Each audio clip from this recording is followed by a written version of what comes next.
எங்கள் தலைவர் மருத்துவர் அன்புமணி ராமதாஸ் வந்து முதல் கட்டமாக போன மாவட்டங்கள்லேருந்து மக்களுடைய கருத்து கேட்பில் என்ன நடக்குதுன்னா, இந்த ஆளுகிற திமுக அரசு, ஸ்டாலின் தலைமையிலான இந்த அரசு 2021ஆம் ஆண்டு 505 வாக்குறுதிகளை சொல்லி தான் இவங்க வந்து ஆட்சிக்கே வந்தாங்க.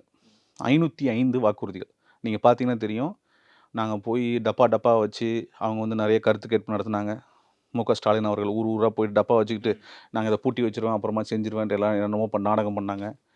தேர்தலுக்கு முன்னாடி ஒரு பெரிய நாங்க வந்து மேனிஃபெஸ்டோ, எலக்ஷன் மேனிஃபெஸ்டோ அப்படின்னு சொல்லி நாங்க தயார் செய்றதுக்கு ஒரு குழு அமைச்சாங்க.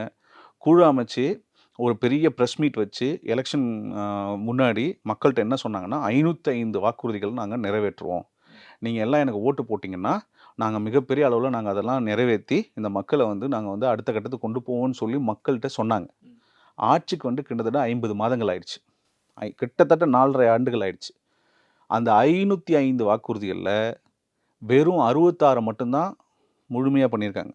மீதி இன்னொரு 66 அரைகுறையா பண்ணியிருக்காங்க. மீதி 373 வாக்குறுதிகள தொடவே இல்ல. தொடவே இல்ல. 100க்கு 13 மார்க் வாங்கி ஃபெயிலா போயிருக்கு இந்த அரசு. குறிப்பா ஸ்டாலின் 100க்கு 13 மார்க் வாங்கி ஃபெயில். கேவலமான ஃபெயில். இதான் உண்மை.